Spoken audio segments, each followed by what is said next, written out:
인내하심이 없네. 내가 이 자리에 선 것도 주의 부르심이라. 하나님의 부르심에는 결코 실수가 없네. 나를 부르신 하나님의 신실하심을 믿네. 작은 나를 부르신 뜻을 나는 알 수 없지만 오직 감사와 순종으로 주의 길을 가리라. 때론 내가 연약해져도 주님 날 도우시니 주의 놀라운 그 계획을 나는 믿으며 살리. 날 부르신 뜻 내 생각보다 크고 날 향한 계획 나의 지혜로 증명 못하나 가장 좋은 길로 가장 완전한 길로 오늘도 날 이끄신 믿네.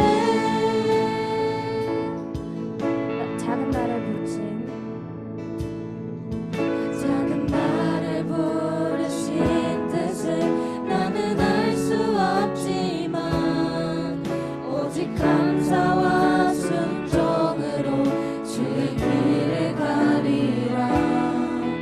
때론 내가 연약해져도 주님 날 도우시니 주의 놀라운 그 계획을 나는 믿으며 살리. 날 부르신 뜻 내 생각보다 크고 날 향한 계획 나의 지혜로 증명 못하나 가장 좋은 길로 가장 완전한 길로 오늘도 날 이끄신 믿네. 날 부르신 뜻 내 생각보다 크고 날 향한 계획 나의 지혜로 증명 못하나 가장 좋은 길로 가장 완전한 길로 오늘도 날 이끄신 믿네. 마지막으로 날 부르신 뜻 내 생각보다 크고 날 향한 계획 날 지혜로 증명 못하나 가장 좋은 길로 가장 완전한 길로 오늘도 날 이끄신 믿네. 신실하신 주를 찬양해. 신실하신 주를 찬양해.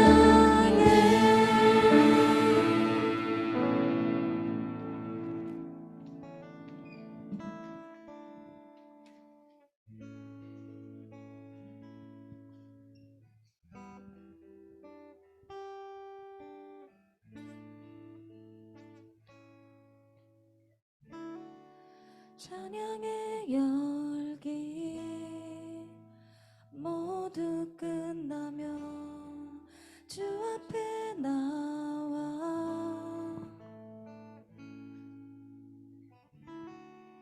더욱 진실한 예배 드리네. 주님을 향한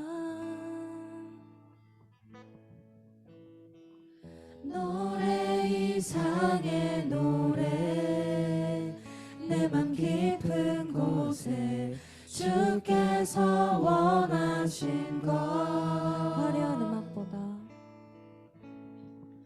화려한 음악보다 뜻없는 열정보다 중심을 원하시죠.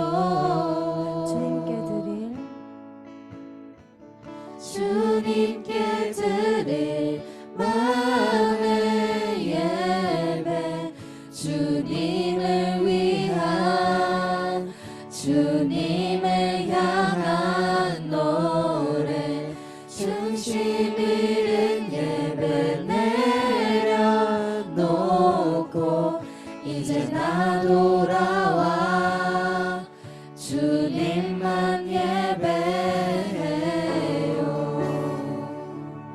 영원하신 왕,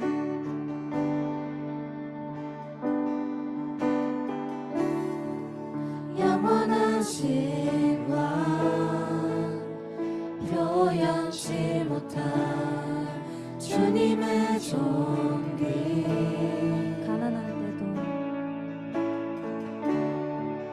가난할 때도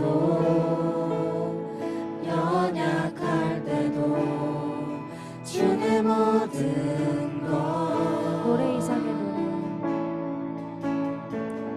노래 이상의 노래 내 맘 깊은 곳에 주께서 원하신 것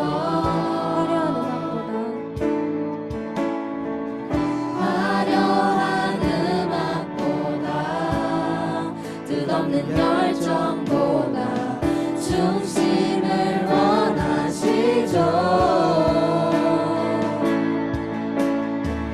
주님께 드릴 마음의 예배, 주님을 위한, 주님을 향한 노래, 중심 잃은 예배 내려놓고 이제 나 돌아와 주님만 예배해요. 주님께 드릴 마음의 예배, 주님을 위한, 주님을 향한 노래, 중심 잃은 예배 내려놓고 이제 나 돌아와 주님만 예배해요.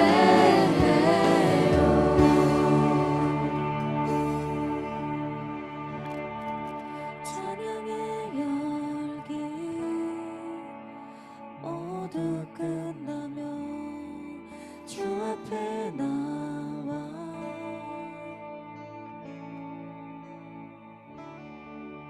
더욱 진실한 예배 드리네 주님을 향한 노래 이상의 노래 내 맘 깊은 곳에 주께서 원하신 것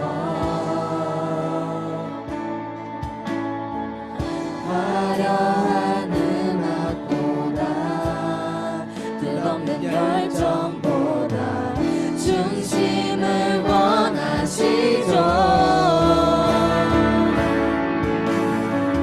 주님께 드릴 마음의 예배, 주님을 위한, 주님을 향한 노래, 중심 잃은 예배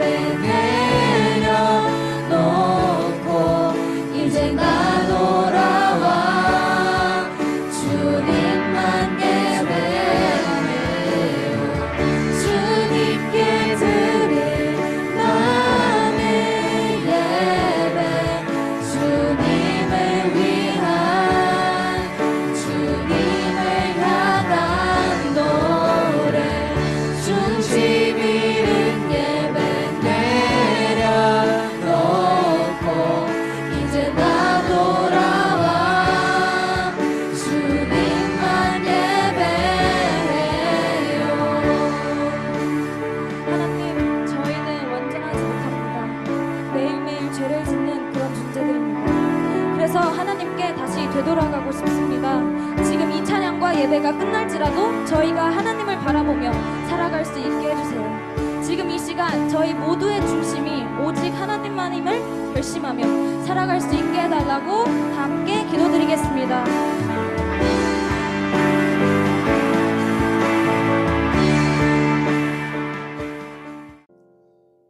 오늘 여러분하고 말씀 나누려고 합니다.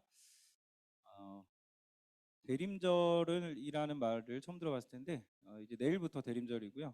성탄 한 달 전을 교회에 절기가 있어요. 교회력으로 대림절이라고 하는데요. 그래서 올해 처음으로 대림절에 대한 설교를 여러분하고 나누려고 합니다. 창세기 12장 1절에서 3절 말씀입니다. 우리 본문 같이 볼게요. 자, 1절 같이 읽을게요. 시작. 여호와께서 아브라함에게 말씀하셨습니다. 내 나라와 내 친척과 내 아비의 집을 떠나 내가 너에게 보여줄 땅으로 가거라.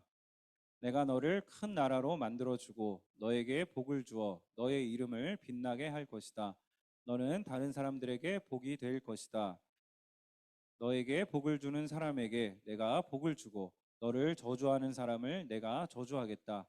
땅 위의 모든 백성이 너를 통해 복을 받을 것이다. 아멘. 네, 내일부터 대림절이라고 부르는 절기입니다. 그래서 대림절은 성탄 4주 전부터 예수님의 탄생과 예수님 다시 오심을 기억하고 기다리는 절기예요. 기다림이라는 건 요즘 시대에 잘 맞지 않는 말 같습니다. 왜냐하면 예전에는 기다린다는 게 익숙한 일이었지만 인터넷 발달하고 스마트폰 나오고 이러면서부터 기다림이라는 것은 옛 시대의 유물같이 그렇게 느껴지기 때문이죠. 네, 땡큐. 이거 하나밖에 없어. 예전에는 정성스럽게 편지를 써가지고 내가 좋아하는 사람이 있어요. 정성스럽게 편지를 써서 그 편지를 전달해 주거나 아니 그 주소를 알아내가지고 우표를 붙여서 며칠 있다 도착을 해요. 그리고 그 반응을 기다리는 약간 그런 두근거림, 뭐 설레임 이런 것들이 옛날에 있었어요. 자, 편지 보냈니? 그리고 그 목사님 대학생 때도 이제 그 전화가 다 보급이 안 돼 있었던 때이기 때문에 전화를 하려면 공중전화가 있는데 거기에 줄을 쫙 서가지고 기다렸다가 전화 집에다 전화하고 막 이런 때도 있었고 버스나 지하철도 요새는 다 검색하면 몇 시 몇 분에 오는지 다 알잖아요. 지금 그때는 그랬는데 지금은 검색해서 그런 시간들을 다 알 수가 있죠. 그리고 예전에는 차의 내비게이션이라는 게 그 기술이 발달하기 전에는 없었어요. 어떻게 목적지를 찾아갔을까요? 예전에 지도를 보고 도로를 이렇게 타서 가면 되겠구나 해서 김종성 선생님 흐뭇하게 옛 시절 얘기를 듣고 계신데 지도를 보고 찾아가는 그런 시대에도 있었습니다. 그런데 이제 모든 정보들이 디지털 위에 올라탄 이후로는 통신망을 통해서 인터넷 통신망을 통해서 그 모든 정보들이 올라오고 그리고 그것을 이용해서 즉각적으로 반응하는 내가 뭔가 인스타에 사진을 올리면 좋아요가 띠리리리리 달리고 댓글이 달리고 그걸로 자기 만족감, 자아 성취감을 경험하는 굉장히 이 스피드한 시대를 우리가 살고 있어요. 그러나 그렇다고 해서 기다림이 근본적으로 사라지는 것은 아닙니다. 우리는 누구나 입시가 끝나기를 기다리죠. 초등학교 언제 들어갔지? 초등학교 때부터 한 12년 지나야 우리는 입시의 굴레를 벗을 수가 있습니다. 그리고 그 시간은 그냥 때워지는 시간이 아니라 여러분이 굉장히 다양한 층위의 활동들을 하는 시간입니다. 여러분이 이제 초등, 중등, 지금 고등까지 왔죠. 이 시간을 거치면서 미안한데 예배를 안 드릴 거면 밖에서 나가서 공부를 해. 알았지? 부탁이야. 그러니까 예배를 왔으면 예배를 드리는 거야. 예배를 드릴 거면 드리고 안 드릴 거면 나가서 내가 할 일을 하는 거야. 내가 보여서 그래. 보여서 얘기하는 거야. 목사님이 이런 거 민감하죠. 자, 오랜만에 이런 얘기 하네. 모여서 예배 드리니까.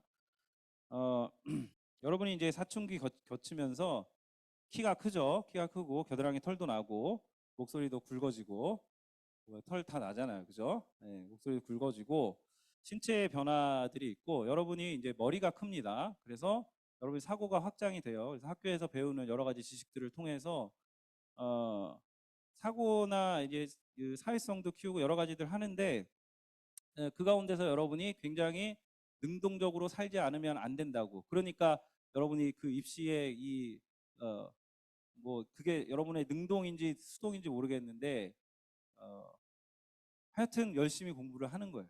열심히 공부를 때와 장소를 가리지 않고 열심히 공부를 하는데 그게 외부적인 압력인지 내부적인 압력인지 모르겠지만 그 가운데서 여러분은 자기 인생을 준비하고 자기 진로를 결정하고 그 결정한 대로 여러분의 인생을 살아가게 됩니다. 그래서 여러분 기다림이라는 건 근데 이제 그 기다림이 끝이 있다는 거죠. 그래서 여러분 12년이 어쨌든 12년이 지나면 다 졸업해요. 우리 졸업한 승원이가 설교대회 한다니까 설교대회에 자기 참여하고 싶다 그러던데 그러고 나서 다시 얘기를 해요. 전 졸업했으니까 이제 참여를 못 하겠네요.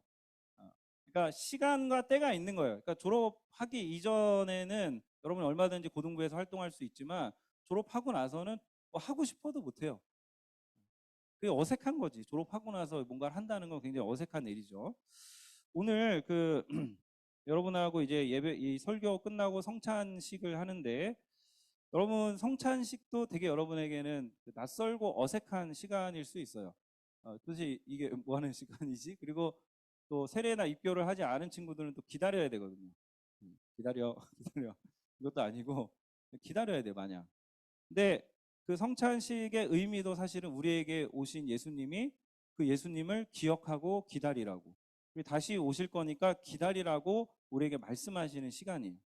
안식이 오늘 주일도 마찬가지예요. 바쁘고 분주했던 삶을 여러분이 일상을 살아왔지만 그 일상을 멈추고 이 안식일에 여러분을 위한 시간이 아니라 주님을 위한 시간으로 여러분이 삼아서 이 예배를 통해서 하나님을 기억하고 하나님이 나의 창조주시고 하나님이 나에게 생명을 주셨고 하나님이 나에게 이 여러 환경을 주셔서 내가 그래도 이렇게 이 환경과 상황 가운데서 공부할 수 있고 감사할 수 있다라는 것을 기억하는 시간이에요. 안 그러면 여러분은 계속 공부만 하고 계속 내 친구들하고 놀기만 하고 하나님을 도대체 기억할 수 있는 그런 시간이 없는 거예요. 그래서 여러분이 이 주일은 원래 의미는 내 잠이나 내 오락을 보충하는 시간이 아니에요. 나를 위한 시간이 아니라고요. 근데 여러분 이게 옛날에는 여러분 주일 성수하려면 어른들 우리 세대는 굉장한 그 율법적인 그런 게 많았어요.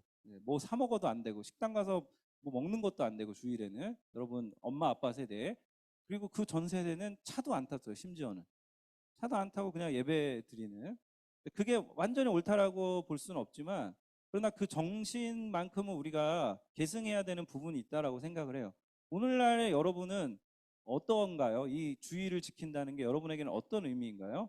그러니까 줌으로 예배를 한 2, 3년 거치니까 여러분이 어떻게 생각하냐면 줌으로 그냥 1시간 때우고 그럼 나는 종교적 의무를 다했다고 생각하고 그리고 여러분 자신의 그 삶을 일주일 동안 살아가는 거예요. 근데 그게 이미 막 2년, 3년 이렇게 굳어지다 보니까 고등부가 무리하게 지금 줌 예배 끊고 지금 여기 현장에서 예배를 이렇게 여러분하고 하는 이유는 다 그런 데 있어요. 그게 여러분의 아무랑도 누구랑도 관계되지 않고 그리고 저도 지금 솔직히 고백할게요. 자, 새벽 기도 때 저도 틀어놓고 잔 적이 있어요. 새벽에 5시에 틀어놓고 잠드는 거야 나도. 근데 여러분도 마찬가지였잖아요. 솔직히. 그죠? 틀어놓고 자는 거죠. 졸리니까. 그러니까 그게 줌이 예배가 안 되는데 그리고 방문 못 열게 하죠. 엄마 아빠한테.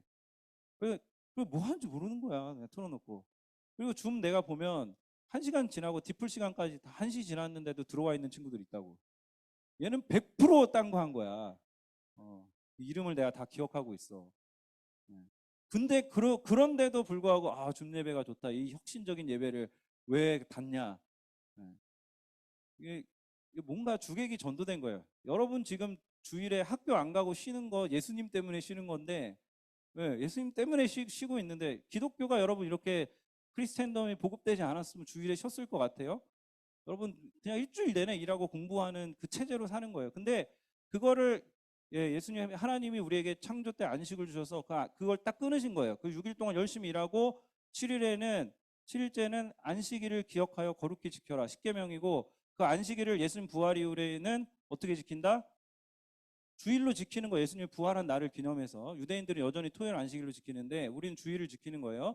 그 안식일을 지키는데 그 주일의 개념, 안식일의 개념으로서 하나님이 우리에게, 야, 네가 아무리 노력하고 네가 아무리 애써봐도 네가 날 의지하지 않으면 안 돼 라고 하나님의 음성을 들어야 돼. 말씀을 들어야 돼. 왜냐하면 여러분이 공부하고 여러분 노력해서 여러분이 가고 싶은 대학, 여러분이 성취하고 싶은 미래와 진로를 여러분이 열 수 있는 것 같지만, 천만의 말씀, 여러분이 살아갈수록 여러분의 뜻대로 되는 거 없어요. 입시는 여러분 뜻대로 될 수는 있어요. 공부하고 여러분이 머리가 좋은 친구들은 공부한 만큼 성적 나오고 그 이상의 성적이 나와서 그 이상의 성적으로 대학은 갈 수 있어요. 근데 그 대학 이후에 취업이나 그 이후의 모든 일들은 여러분 마음대로 안 됩니다. 여러분, 내가 정말 사랑해서 이 사람하고는 내가 정말 영원한 운명의 동반자다라고 생각해서 연애하고 결혼하잖아요. 그럼 결혼한 이후로 갑자기 그 환상이 완전히 깨지고, 도대체 나는 왜 여기 있는가 라는 생각을 할 수도 있어요. 그래서 이거 농담이 아니고 이혼하는 가정도 많고, 현실적으로. 그 여러분이 판타지나 환상 가지고서 연애하다가 진짜 실제로 같이 살아보면은 그 가운데서 다른 걸 경험할 수 있다고요. 그렇다고 동거가 대안이 되느냐? 그렇지 않아요. 여러분 사람 속 모르는 거예요. 그래서 결혼이라는 언약 관계 안에서 진짜 사랑은 이 사람이 아침에 일어나서 눈곱이 가득하고 잘 때 코를 골고 점점 배가 나오고, 처음에 결혼할 때는 멋있고 막 이래서 결혼했지만 뭐 방구나 끼고 막 이런 거를 같이 살면 본단 말이죠. 그러면서 여러분 환상 다 깨지는데, 근데 그럼에도 불구하고 내가 결혼이라고 약속을 했기 때문에, 하나님 앞에서 약속했기 때문에 내가 이 결혼을 깨지 않는 거예요. 근데 여러분이 계약 관계로 결혼하면, 내가 이 사람하고 내가 이런 생각하고 결혼했는데 아니야. 그럼 넌 나랑 계약 끝이야. 그러니까 오늘날 이혼이 너무 쉬워진 이유는 기독교적인 가치와 개념에서는 이게 약속이었는데 지금은 계약이 돼버린 거예요. 근데 여러분, 동거라는 거는 그 계약, 그리고 철저히 나 중심적으로 상대방을 생각하고 바라보겠다는 거죠. 살아보고 괜찮으면 결혼하고, 안 괜찮으면 언제든지 깰 수 있고. 근데 여러분이 그 안에서 작동되는 그런 여러 가지 죄들을 간과하고 있어요. 그래서 동거 괜찮다, 동거해도 좋다, 심지어 여러분의 부모님조차, 부모님들이 이제 교회 안 다니면 어쩔 수 없지만 교회 다니는 부모님조차 동거해도 괜찮다. 그거 다 잘못된 거예요. 다 잘못된 거예요. 설교에 없는 얘기 하고 있어요. 네. 자, 그래서 대림절은 기다리는 절기예요. 그래서 폴라구도라는 신학자가, 우리가 기다림을 배울 수 있으면 이 기다림이라는 기술은 우리의 평생에 도움이 되고, 우리가 현재를 잘 성찰하고 미래를 나아갈 수 있는 좋은 그러한 우리의 옛시대 유물이 아니라, 기다림이란 건 좋은 덕목이 될 수 있다라고 우리에게 알려줍니다. 그런 의미에서 성경은 어떤 책이다? 기다림의 책입니다. 성경은 기다려. 그래서 언제까지? 예수님 오실 때까지 기다려. 그래서 구약의 사람들 예수님 오실 것을 기다렸고, 신약의 사람들은 예수님이 다시 오실 것을 기다려요. 이 성경이 우리한테 그걸 알려주는 거예요. 그래서 기다리라. 근데 어떻게 기다리라? 능동적으로 기다려라.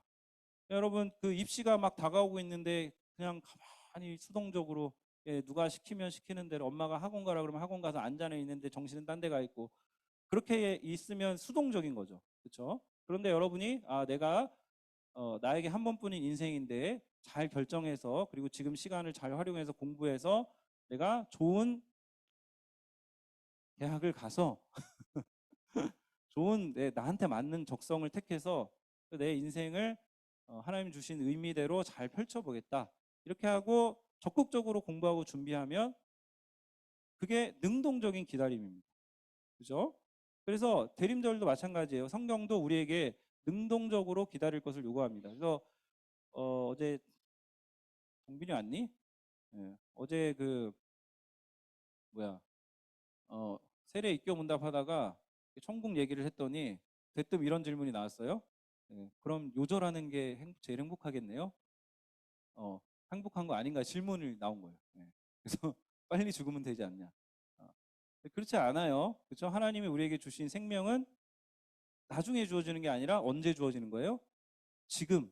예. 그래서 학습받고 세례받고 입교하는 친구들은 지금 여러분 믿은 여러분 안에 그 생명이 새롭게 창조된 거예요. 그리고 겉으로 보기에는 아무런 변화도 없어요. 예, 여드름 하나 안 들어가. 그런데 뭐가 변한 거예요? 내면에 여러분의 영이 새롭게 창조돼서 변화된 거예요. 그래서 그렇게 변화된 사람들은 변화가 나타나죠. 자기 삶을 잘 생각하고 성찰하고 자기 미래를 꾸미고, 근데 거기에 누가 있어요? 하나님이 계신 거예요. 하나님과 함께 내가 어떻게 내 인생을 살아갈까? 그리고 내 현재를 살아갈까? 내 친구 관계를 어떻게 맺을까? 거기에 하나님이 계시냐 안 계시냐가 여러분이 지금 거듭났느냐 거듭나지 않느냐의 척도가 될 수 있다고요. 자기한테 한번 질문해 보세요. 자, 그래서 서론이 길었는데 그래서 오늘 아브라함 이야기를 하려고 그래요. 아브라함은 여러분 별명이 뭘까요? 믿음의 조상이라고 알려져 있어요. 그런데 아브라함은 한편으로는 기다림의 조상이라고 얘기할 수도 있어요. 정말 아브라함과 사라는 정말 많이 기다렸던 사람이에요. 오늘 본문 말씀을 보면 아브라함과 사라는 그 지금의 이란, 바벨론 지역, 옛날에 그 갈대아 지방이라고 그러죠. 그쪽에 있는 땅에 살고 있던 사람인데 하나님이 갑자기 부르셔가지고 네 본토 친척 아비 집을 떠나, 너 집을 떠나. 그래서 내가 내게 지시할 땅으로 가라 라고 말씀해서 출발이 돼요. 그 믿음의 조상이. 그런데 아브라함과 사라가 갈 때에 갈 바를 알았을까요? 알지 못했을까요? 어디로 어떻게 정확히 가는지 전혀 몰랐어요.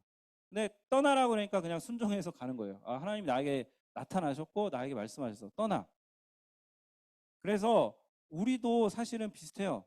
우리를 구원하신 하나님이 우리에게 야, 예수 그리스도를 믿고 이제 새로운 생명으로 새로운 삶을 살아 라고 얘기할 때 우리가 어디까지 갈지 모르고 어떻게 살지 모르고 어떤 모습이 될지 몰라요. 18살의 조경형이라는 학생이 있었는데 그 학생이 지금 45세 상해에 와서 고등부 목사를 하고 있을 줄 누가 알았겠어요? 그죠? 정말 상상하지 못했던 일이죠. 그런데 하나님이 그렇게 부르셔서 그런 부르심으로 이렇게 가다 보니까 지금 미리 알고 아, 나는 목사가 될 거고 그 목사를 통해서 뭘 할 거야라고 그렇게 알았던 사람이 아니에요. 저는 전혀 몰랐는데 이렇게 살아오다 보니까 그분의 길을 따라오다 보니까 여기까지 온 거예요. 아브라함의 부르심 굉장히 극적이었는데 여러분은 그 정도 극적이진 않아요. 그렇죠? 지금 자리에서 예수님 믿는다고 여러분 학교를 바꾸거나 상해 지역을 떠난다거나 그런 일 없잖아요. 그렇죠? 근데 그냥 여러분의 삶의 그런 근본적인 변화들이 있는 거예요.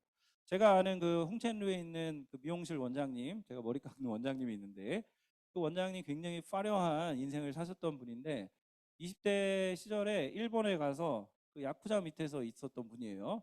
근데 그 일본에 있는 야쿠자 밑에 있었는데 일본에 있는 교회 목사님을 통해서 이분이 물론 할머니가 다 기독교 집안인데 목사님 막 집안인데 하여튼 방황해가지고 막 야쿠자까지 들어간 거예요. 그런데 예, 그 일본에 있는 한 목사님을 통해서 변화가 돼서 이분이 이 상해로 나중에 오게 돼서 여기 푸동 한인교회에서 고등부 교사로 굉장히 오래 하셨다고 하더라고요. 그리고 이제 여기 홍천에서 지금 이제 미용실 운영하고 계신데 파란만장해요. 네, 이런 분 같은 경우에 굉장히 극적인 거죠. 아브라함과 같이 자기 삶의 자리를 떠나서 완전히 다른 삶을 살아가는. 그래서 예전에 청담동에서 날리던 그런 실장님이었는데 상해로 와서 여기서 그래서 제가 하여튼 경험한 원장님들 중에 머리를 제일 잘 깎는 그런 분이에요. 그러니까 이렇게 우리가 부름을 받는다고요. 근데 여러분 아브라함이 받은 약속은 굉장히 추상적이에요. 왜냐하면 야, 네가 떠나면 이런 걸 줄게라고 약속했는데 내가 너로 큰 민족을 이루게 하고 너로 하여금 너가 복이 되게 하고 너가 축복의 통로가 되게 할 거야. 뭐 이런 엄청난 너로 인해서 강대한 민족을 세울 거야. 그랬는데 아브라함의 현실은 뭐냐면 아브라함이 75세 때에 부름을 받았거든요. 할아버지 때 75세 부름을 받았는데 아브라함의 현실은 뭐냐면 자식이 없어요. 자식이 없어요. 75세인데. 그럼 사라는 10살 차이거든요. 65세예요. 자식이 없어요. 그래서 아브라함은 이 약속은 사실 자식을 낳아도 여러분 아브라함이 민족이 자기 씨를 통해서 민족이 되는 걸 볼 수 있을까 없을까요? 전혀 볼 수 없어요. 그런데 아브라함은 그 약속을 듣고 믿고 그냥 나간 거예요. 떠나서 갈대아 그 바벨론 이 지금의 이란 땅을 떠나서 지금 팔레스타인 땅으로 이주를 한 거예요. 이주해서 거기서 살아요. 근데 하나님이 그렇게 이 아브라함을 부르십니다. 그래서 하나님이 불러서 왔는데 아무것도 없어 또.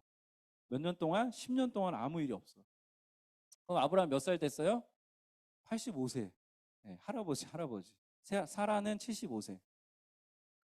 그래서 그때 하나님이 한번 다시 나타나셔서 이렇게 말씀하십니다. 아브라함아 두려워하지 말아라. 나는 네 방패다. 나는 너의 큰 상급이다. 아브라함이 뭐라 그럴까요? 하나님 10년 기다렸는데 지금 아무것도 없는데요. 어떻게 제가 이걸 믿어요? 라고 말씀하세요.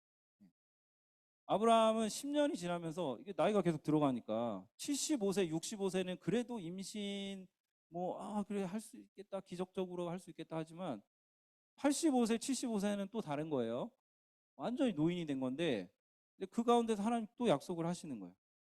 현재를 봤을 땐 전혀 이루어질 것 같지 않은 그 일들을 하나님이 기다리라고 하시는 거예요. 근데 아브라함이 어떻게 해요? 질문하죠. 어떻게 합니까? 이제 그때 하나님이 야 고기를 쪼개서 앞에 놨더라. 그래서 고기를 쪼개요. 두 쪽으로.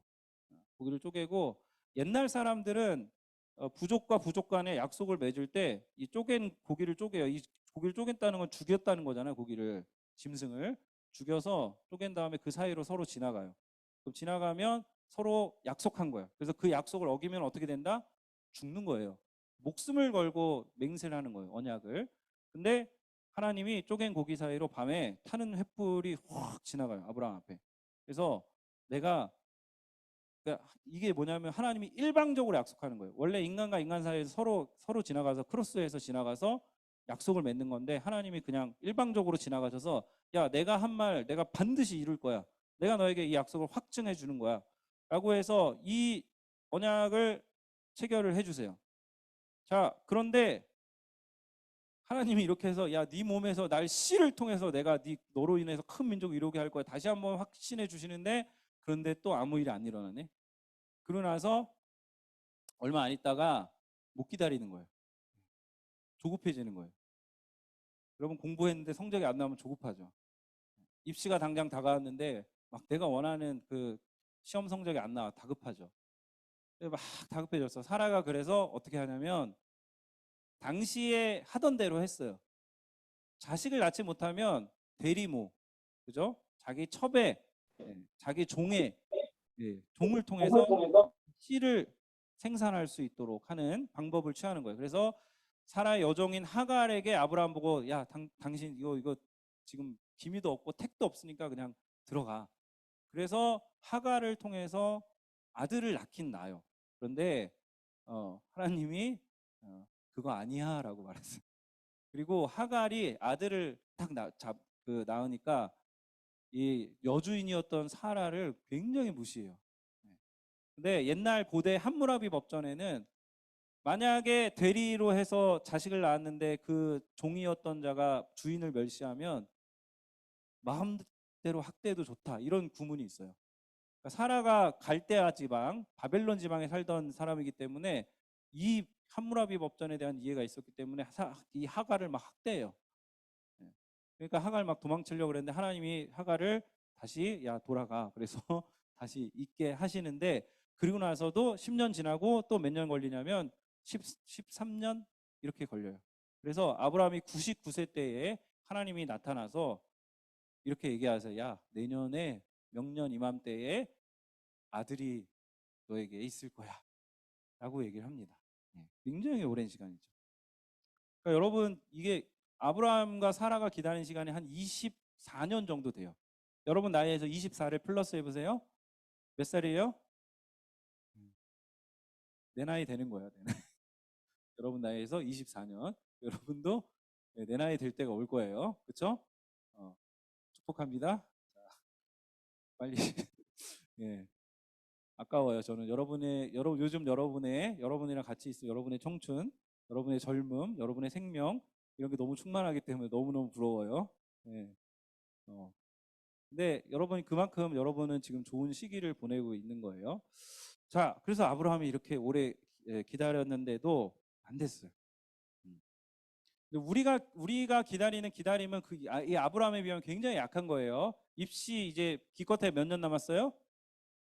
뭐 1년, 2년, 막 길면 3년 이 정도 남았고, 여러분 남자들 어디 가요? 군대 가잖아. 군대 가더라고. 그래서 목사님이 19년도에 와서 군대 같이 고등부 친구 생활하다가 벌써 군대 제대를 한 친구들이 있어요. 은수 같은 경우에는 제대를 했더라고 이제. 그지? 은우야? 그래서 시간이 참 빠른 것 같아요. 이게 군대도 여러분 기간이 몇 년이에요? 2년이 채 안 돼요. 1년 8개월 이제 더 줄인다 그러는데 그런 기간밖에 안 돼요.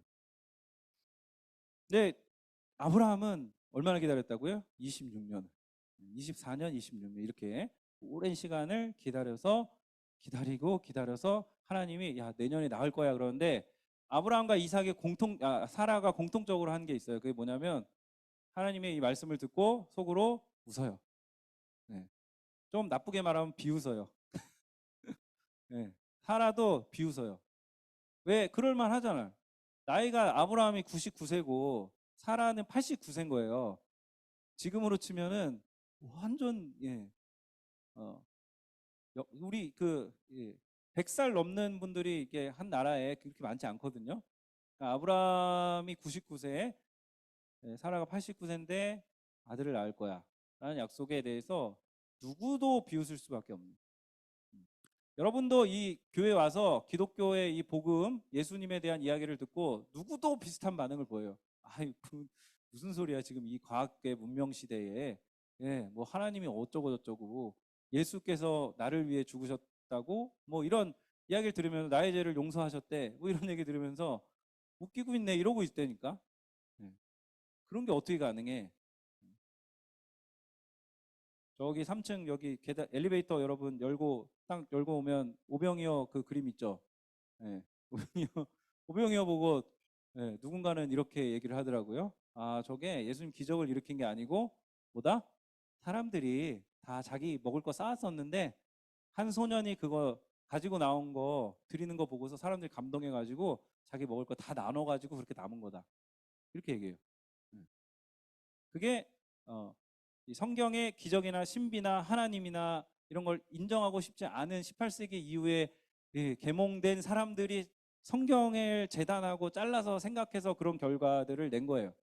근데 제가 보기에는 그렇게 해석하면 하나도 안 맞아요. 성경의 다음의 내용들이. 왜냐하면 예수님이 그렇게 기적을 베푸시니까 사람들이 예수님을 왕을 삼으려고 그러지. 그런 이유가 아니면 뭐하러 왕을 삼으러 막 예수님 쫓아다니고 막 그럴 이유가 없잖아요. 그래서 여러분들이 이 이삭의 아브라함과 사라에 대해서 사라가 아기가 생길 거라 99세 89세 아기가 생길 거라는 거에 대해서 웃고 막 실소를 내비치셨던 것처럼 여러분도 어쩌면 아직도 이게 성경의 얘기가 도대체 뭐 나한테는 그냥 신화 같고 그냥 꾸며낸 얘기 같고 이럴 수 있다고요. 자 그런데 하나님이 그거에 대해서 얘기를 하세요. 사라가 웃으니까 야 사라 너 웃어? 웃어? 웃어? 그러니까 사라가 어떻게 해요? 아 저 안 웃었는데요. 그래요. 하나님이 웃어? 그러니까 안 웃었는데요. 그러고 나서 사라가 아 예 믿습니다 이러고 이제 수긍하고 그 내년이 1년이 지나요. 아브라함 100세 되고 사라가 몇 세야? 90세 됐는데 사라가 정말 임신을 합니다. 그러니까 그러니까 사라가 완전히 여자로서는 생리가 끊어지고 그 완전히 노인이 돼서 생명을 잉태할 수 없는 완벽한 나이가 돼서 하나님이 그 죽은 태로부터 생명을 주셔서 그 생명을 통해서 자식을 낳게 하는 기적을 하나님 허락하십니다. 여러분 이게 아브라함이 믿었던 이 믿음의 내용에 우리 믿음의 내용이 일치한다고요. 하나님이 십자가에서 죽으신 예수 그리스도를 죽음으로부터 일으키셔서 생명을 주셔서 부활시키신 것은 여러분 아브라함에게 하나님이 기적을 일으키신 거나 예수님을 다시 부활케 하신 거나 똑같은 거예요. 그래서 아브라함과 사라도 결국은 100세에 이삭을 낳고 웃어요. 믿어요. 여러분도 이렇게 처음에는 그러고 있다가 실소 날리고 있다가 나중에 웃어요. 네. 우리 찬양팀이 나오면 참 잘 웃잖아요. 찬양하다가. 네. 그걸 진짜 하나님이 나를 위해서 십자가를 지고 구원하셨다는 것을 믿는 믿음이 생겼기 때문에 웃을 수 있는 거지. 안 그러면은 도대체 여러분 이러잖아요. 찬양할 때. 찬양을 몰라서 그러기도 하지만 그냥 이 가사의 내용이 나랑 안 맞는 거예요. 네. 나의 현실이라 잘 못 느끼는 거죠. 하나님 어떤 분이냐? 하나님은 실소와 냉소를 날리면서 여러 가지로 비웃었던 아브라함과 사라를 진짜로 웃게 하시는 분이에요. 그래서 이삭을 낳고 나서 이삭의 이름의 뜻이 웃음이거든요. 진짜로 웃게 하시는 거예요. 진짜로. 그래서 우리에게도 하나님이 이 구원의 은혜를 주셔서 진짜로 웃게 하시는 거예요.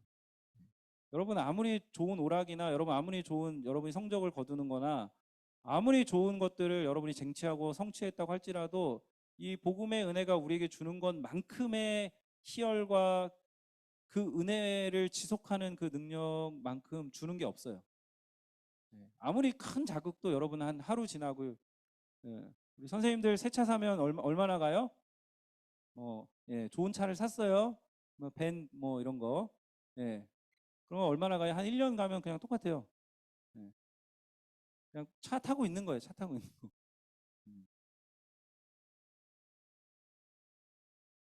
자, 마지막 얘기하고 마무리할게요. 자, 이삭을 낳았는데 그 낳은 걸로 끝이 아니라 하나님은 이삭이 어느 정도 자랐을 때, 여러분 같은 청소년기, 여러분보다 조금 어렸을 때 같아요. 어렸을 때 갑자기 하나님이 아브라함에게 나타나셔서 이삭을 바치라고 말씀하십니다. 네 아들, 네 독자를 바쳐라. 근데 아브라함이 성경을 보면 굉장히 고민을 그렇게 많이 하지 않고 이삭을 데리고 가서 제물로 바쳐서 칼을 들고 이삭을 죽이려고 합니다. 성경에 보면 아브라함은 어떤 믿음이 있었냐면 내가 이 이삭을 죽여도 하나님이 죽은 태로부터 생명을 주셨기 때문에 이 이삭을 죽여도 하나님이 이삭을 다시 살리실 것이라는 믿음을 가지고 과감하게 자기 아들을 죽이려고 하는. 여러분 못 죽여요. 사실 보통 사람은. 목사님 딸 하나 있거든요. 이제 4학년인데 못 죽여요. 나는 칼이 들어와도 그런 명령에 순종할 수 없어. 근데 아브라함은 그거에 순종한다고요. 그래서 하나님이 이 아브라함의 믿음을 보시고 아브라함한테 칼을 이렇게 내리치려는 순간에 아들을 죽이려는 순간에 하나님 멈춰! 그래서 죽이지 않으시고 여기서 죽였으면 어떻게 됐을까? 하나님 믿기 힘들어. 인신 제사 받는 그런 하나님을 어떻게 우리가 믿어요? 그렇죠? 하나님이 죽이지 않고 야 저기 보면은 양이 준비되어 있으니까 저 양으로 대신해서 제사를 드려라 라고 하십니다. 그래서 하나님이 여기는 준비하신 곳이다. 그래서 아브라함이 무슨 이름을 붙이냐면 여호와 이레, 하나님이 준비하신다. 놀라운 건 이 하나님이 준비하신다 이곳에 나중에 다윗이 성전을 세우고 여기에 근처에서 예수님이 십자가에 달려 죽으십니다. 굉장히 오랜 역사, 1000년이 넘는 역사 가운데 하나님은 그 오랜 기다림을 통해서 하나님의 일을 이루십니다. 자,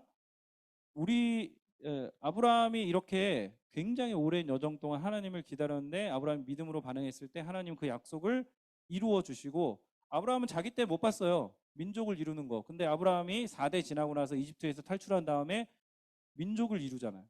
그죠? 12지파를 통해서 민족을 이루고 이스라엘은 나라 지금도 있잖아요. 그죠? 그래서 하나님의 약속이 성취가 됩니다. 그리고 그 하나님의 약속 여호와의 산에서 준비되리라.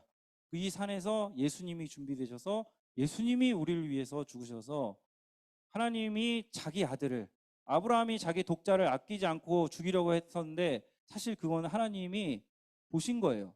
아브라함의 믿음을 보시고 하나님은 자기가 그렇게 하려고 이미 마음을 먹고 계셨어요. 그래서 독생자 예수 그리스도를 보내셔서 자기 아들을 실제로 죽음에 이르게 하셔서 우리를 향한 구원의 준비를 하셨고 그게 시간이 굉장히 오랜 시간 구약 성경에 아브라함부터 시작해서 여기 예수님 오기까지 얼마나 많은 시간이 지났는데 그 시간들을 통해서 하나님 그 약속을 이루셨어요. 그리고 2000년이 지금 흘려서 여러분은 지금 2000년 흐른 가운데 있는데 그 현재 가운데 우리가 지금 있는 거예요. 자, 말씀을 정리하겠습니다. 우리는 말씀을 들어요. 지금 여러분 들었어요. 근데 그 말씀을 듣고 하나님 우리에게 원하시는 건 말씀을 듣고 그 여러분의 자리에서 떠나기를 원하세요. 여러분이 지금 믿고 있고 여러분이 기반으로 삼고 있고 여러분 생각하고 있던 자리에 떠나서 하나님이 우리를 부르신 그 부르심의 자리로 나오기를 원하십니다. 그래서 그 자리로 나오도록 하시는데 하나님도 여러분을 기다리고 여러분도 기다려야 돼요. 지금 내가 앉아 있는데 도대체 목사님 말씀 귀에 안 들어와. 알아요. 네. 제가 여러분하고 지금 말씀 나눌 시간이 이제 얼마 안 남았는데 알아요. 그런데 여러분이 기다리면 그냥 버티세요. 교회에 와도 뭐 아무것도 없는 것 같아 버티시라고요. 그러면 하나님이 여러분에게 깨닫게 하시는 은혜를 언젠가 주십니다. 저도 그랬고요. 여러분에게도 그러할 것입니다. 저는 여러분 모두가 하나님의 부르심과 구원 안에 있길 원하고 하나님은 언제나 여러분을 기다리시는 분이라는 거 여러분 기억하시고 그래서 그 주님이 기다리고 기다린 끝에 예수님을 우리에게 보내주셨고 그 예수님은 우리에게 다시 오실 주님이라는 것을 여러분 믿으시기를 바랍니다. 그 주님이 여러분의 하나님이시고 역사를 창조하시고 역사를 주관하시고 역사의 종말까지 이루실 하나님이십니다. 여러분의 세계관을 건너뛰어서 여러분의 그 합리주의적 과학주의적 세계관을 너머에 계신 그 하나님을 여러분이 바라볼 수 있는 안목과 눈을 그 계시의 빛이 여러분 안에 들어가는 은혜가 여러분 가운데 충만하기를 주님의 이름으로 축원합니다. 기도하겠습니다. 하나님 아버지 감사합니다. 아버지 하나님 오늘 대림절을 맞아서 우리가 기다린다는 것이 무슨 의미인지 아브라함과 사라를 통해서 보았습니다. 아브라함과 사라가 받았던 약속은 도무지 이루어질 것 같지 않았던 도무지 이게 어떻게 현실에서 가능한가 라고 생각되었던 약속이었으나 그러나 우리가 나중에 지금 이 아브라함의 행적과 아브라함 이후의 일들을 살펴보니 하나님이 말씀하신 것들은 하나도 틀림없이 분명하게 확고하게 이루어졌다는 것을 우리가 성경을 통해 확인하게 됩니다. 그래서 그 약속 여호와 이레 하나님이 준비하신 예수 그리스도가 2000년 전에 우리 가운데 오셔서 우리를 위한 죽음을 죽으시고 십자가에 죽으시고 부활하셔서 이제 우리를 위한 구세주가 되시고 우리에게 참된 구원과 영생의 생명의 은혜를 주셨다는 것을 우리가 깨닫고 믿기를 원합니다. 지금은 이 진리가 우리에게 잘 느껴지지 않고 잘 들려지지 않고 잘 받아들여지지 않을 수 있으나 그러나 사랑하는 우리 친구들이 하나님 여기에 머물러서 하나님 말씀을 듣는 자리를 지켜서 언젠가 주님이 그 이성을 열고 하나님 그 계시의 빛을 비추어 주셔서 하나님 세상에 보이는 것 외에 그 너머에 하나님이 계시고 그 하나님이 우리를 위한 놀라운 일들을 이루셨고 그 하나님의 사랑이 이미 아주 오래전부터 태초전부터 우리에게 계획된 그 하나님의 놀라운 사랑이었다는 것을 우리가 깨닫고 알 수 있도록 하나님 역사하여 주시옵소서. 우리 친구들 공부하고 입시로 바쁘고 시험을 준비하고 여러 가지 자격 시험을 준비로 정신없이 바쁘게 그렇게 살아가고 있습니다. 하나님 아버지 하나님 그 공부하고 바쁘고 분주하고 자기 힘으로 그렇게 자기 목표를 이루려고 하는 그 하나님 걸음 가운데 하나님 찾아와 주셔서 우리 친구들이 자기 힘, 자기 능력, 자기 것으로 이루려고 하는 그 마음을 내려놓게 하여 주시옵시고 하나님과 함께 동행하면서 하나님이 함께 하시고 하나님이 이 공부 가운데도 함께 이 과정을 거치기를 원하시고 하나님이 이 모든 삶 가운데 우리의 삶의 모든 영역 가운데 함께 하시는 분임을 하나님 알게 하시고 깨닫게 하시기를 원하는데 하나님 우리 친구들의 마음을 열어서 그 주님과 동행하며 나아갈 수 있도록 인도하여 주시고 역사하여 주시옵소서. 주님께 감사와 영광 올려드립니다. 예수님의 이름으로 기도드립니다. 아멘. 지금은 우리 주 예수 그리스도의 은혜와 하늘 아버지의 크신 사랑과 성령의 인도하시는 역사가 오늘 믿음으로 주님을 기다리며 주님의 다시 오심을 소망하며 주님 앞에서 인내하며 기다리는 우리 고등부 모든 친구들 위해, 우리 선생님들 머리 위에 이제로부터 영원토록 함께 있을지어다. 아멘.